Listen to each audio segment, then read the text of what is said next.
உங்கள் வாழ்க்கையில் ஏற்படக்கூடிய மாற்றங்கள் பல பல மாற்றங்கள் கொஞ்சம் நெஞ்சம் கிடையாது. ஒரு உயர்ந்த நிலைமைக்கு நீங்கள் போவதை கண்கூடாக பார்க்கலாம் சுவாமி. ஒரு உயர்வான நிலைமைக்கு தனுசு ராசிக்காரங்க இருக்க போகிறாங்க, எனக்கு வேலையே இல்லைன்னு சொல்கிறவங்களுக்கு கூட இனிமேல் வேலை கிடைக்கும். இல்லைன்னா சொந்தமாக பிஸ்னஸ் செய்ய போகிறாங்க. ஏன் வேலை வாய்ப்பு நான் இழந்துட்டு இருக்கிறையா, வாழ்வாதாரமே இல்லாமக்கிறேன்னு சொல்கிறவங்களுக்கெல்லாம் புதிய முயற்சிகளில் ஈடுபடக்கூடிய, நானும் ஒரு வேலை எடுத்து தொடங்க போகிறேன், நானும் வாழ்வாதாரத்தை உயர்த்த போகிறேன்ற மாதிரி ஒரு எண்ணங்களை கொடுக்க போகிறான் நம்மளுக்கு. எப்பொழுது இதை வருது? இந்த காலம் உகந்த காலமாக வருது. புதன் பகவான் ஆட்சி பெற்று உச்சம் பெறக்கூடிய காலம்.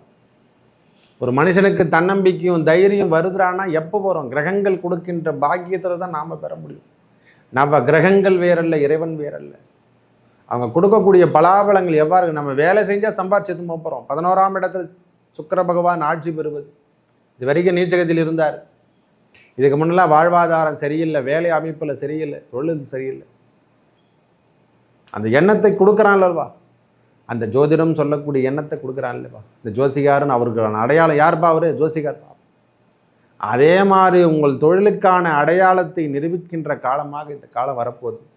நீங்கள் யார் என்று இந்த உலகத்துக்கு தெரிய போது, வாழ்வாதாரத்தை உயர்த்த போகிறீங்க. வீடு, வண்டி, வாகனம், போக்குவரத்தில் எதெல்லாத்துலேயும் நாம் வாங்கக்கூடிய பாக்கியம் பெற போகிறோம். அதில் ஏற்பட்ட பழுதுகளை நீக்க போகிறோம். இந்த வண்டி வாகனத்தில் எதனா பழுதுகள் இருந்தால் இந்த முறை நீக்கிடுவோம். இல்லை அதை மாற்றிட்டு புதிய வாகனத்தை வாங்கக்கூடிய பாக்கியம் பெறுவோம். ஒரு உயர்வான நிலைமையில் நீங்கள் இருப்பதை லக்ஸரி வாழ்க்கை என்று கூட சொல்லலாம். இருக்க போகிறத கொஞ்ச நாள் அதை நல்லா நிம்மதியாக வாழ்ந்துட்டு போகலாமே. அந்த தனுசு ராசியை பொறுத்த வரைக்கும் அதான் அவங்களோட எண்ணமே. நாளை பொழுது என்பது இல்லை, நம்ம நல்லா வாழ்ந்துட்டு சாப்பிட்டு நிம்மதியாக இருக்கலாம். நாளைக்கு பார்த்துக்கலாம், விடுங்க, அதெல்லாம் பார்த்துக்கலாம், ஒன்றும் பெரிய விஷயமே கிடையாது அப்படின்றக்கூடிய ஒரு தன்மை யாரால் முடியும்னு அவங்களால தான் முடியும். நோய் நொடிகள் ஏதேனும் இருந்தால் அவெல்லாம் கட்டுக்கு வரும். கண்டிப்பாக உணவு சார்ந்த விஷயத்தில் நீங்கள் கடைபிடிக்கக்கூடிய காலம் வந்துவிட்டது.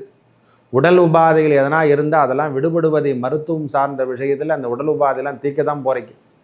எண்ணங்கள் சரியாக போகுது நம்மளுக்கு. இப்போ அறம் சார்ந்த விஷயத்தில் ஈடுபட போகிறோம். சன்னதி என்று சொல்லக்கூடிய முருகப்பெருமான ஆலயத்தை நாம் தொழுகதான் போகிறோம். பழனிமலை முருகனை துரிசித்து வர தனுசு ராசிக்காருக்கு உகந்த இடம் அந்த பழனி முருகன் தான். கேட்ட இடம் இல்லாமல் அவனுக்கு தொட்டம் இல்லாமல். ஏன்னா காலபுருஷ தத்துவத்தில் அவர் 9ஆம் அதிபதி. அந்த ராசிக்கான இடம் 9 என்று சொன்னாலே அந்த முருகப்பெருமானை தான் குறிக்கும். அந்த இடத்துக்கான மதிப்பு, அந்த இடத்துக்கான இடம் எல்லாமே முருகப்பெருமானே குறிக்குது. பாக்கியம் ஒருத்தருக்கு கிடைக்கணும்னா அந்த பழனிமலை முருகனை தான் பார்க்கணும். இப்போ கூட முத்தமிழ் மன்றத்தை எங்கே மாநாடு எங்கே நடத்தியிருக்காங்க பார்த்தீங்களா? இறைவன் எங்கெங்கே எல்லா கட்சியில் அவங்க அறம் சார்ந்த விஷயத்தை பற்றி பேசலனாலும் அவங்க எங்கே நடத்துகிறாங்க? முருகனுடைய மாநாட்டை அங்கே தான் நடத்துனாங்க. ஆட்சி அப்படின்னா இருக்கட்டையா, நாம் செய்ய வேண்டியது, வணங்க வேண்டிய தெய்வம் எதுவோ அதை தான் சொல்லணும். தமிழகத்துக்கே, தமிழனுக்கே உகந்த கடவுளே முருகப்பெருமான் தான். முருகனே தெய்வம், முருகனே தெய்வம், அவ்வளோதான். வள்ளலா வாரியார் பெருமான் அவர் எடுத்தார்னா முதல் வார்த்தை அவன் ஒன்று ஆனவன். அந்த வார்த்தை, அந்த கணீர் குரல் யாருக்குமே வராது. அந்த குருநாதர், எங்கள் குருநாதர் அவர் தான்.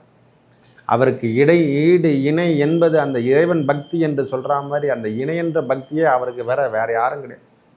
முருக பக்தி அவருக்கு இணையாக யாருமே இல்லை என்றே சொல்லும். நாம் பார்த்ததில் முருகா முருகா முருகா, எந்நேரமும் முருகன் தான். கீழே விழுந்துட்டாலும் முருகன் தான், மேலே எழுந்தாலும் முருகன் தான்.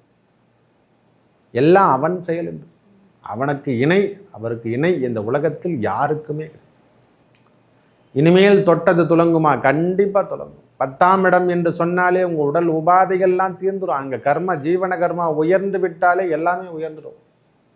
அந்த தந்த கிரகம் எங்கே பார்க்குது? நேராக 4ஆம் இடத்தை பார்க்கும். சுகம், வீடு சார்ந்த விஷயத்தில் இருந்து வந்த பிரச்சனை, மாத்ருஸ்தானத்தில் இருந்து வந்த தாயாரால் இருந்து வந்த பிரச்சனை, தாய் வீட்டால் பிரச்சனை, இந்த பிரச்சனையெல்லாம் நம்ம மாறிடுவோம்.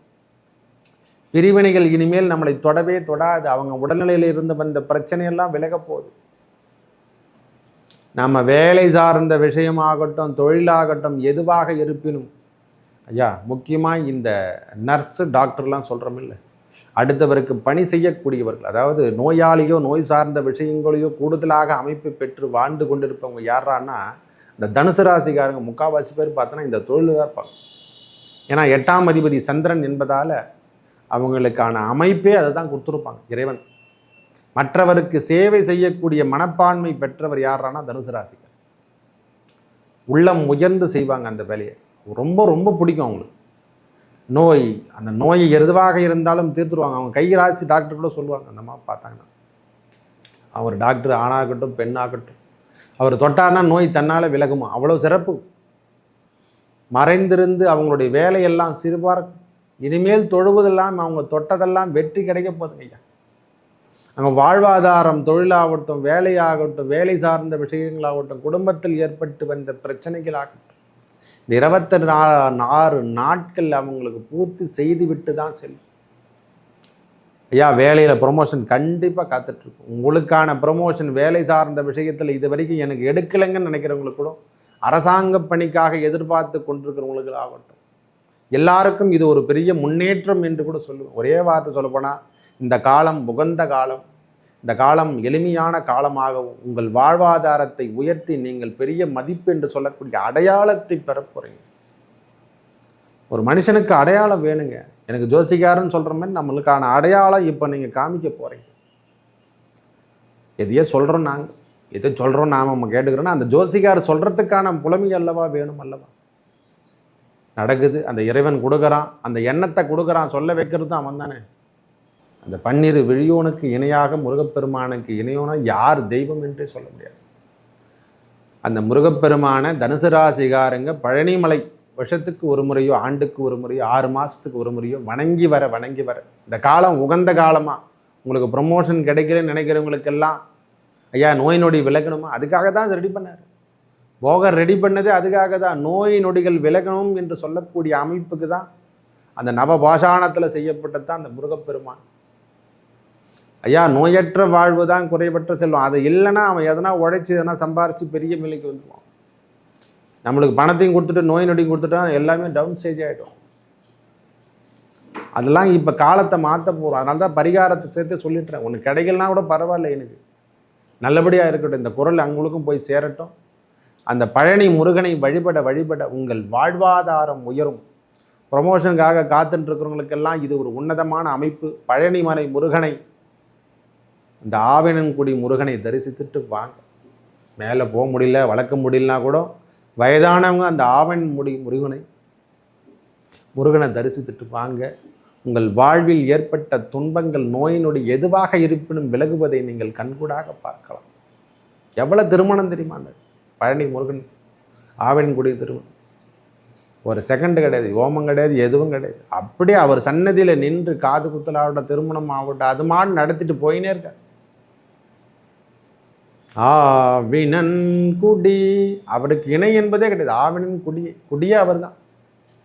அதனால தனுசு ராசிகாரங்க வணங்க வேண்டிய தெய்வம் முருகப்பெருமான். அந்த பழனி முருகனை தரிசிக்க உங்கள் வாழ்வில் ஏற்பட்ட துன்பங்கள் விலை. இது ஒரு ப்ரொமோஷனாகவே நினச்சிங்க. அடுத்த கட்ட நடவடிக்கை நாம் செல்றதுக்கான ஒரு அமைப்பு ஒரு ஜோசிகார்கிட்ட காதல் வழியாக அவர் வாய் வழியாக வருது. நம்மளுக்கான காலத்தை கொடுத்துட்ருக்காரு. அந்த முருகப்பெருமான் அங்கே போய் தரிசித்துட்டு வாங்கன்னு சொல்கிறாங்க. தரிசிக்கும் போது நம்மளுக்கு ஏற்படக்கூடிய மாற்றங்கள் எல்லாமே தெல்ல தெளிவாக காட்டப்போகுது.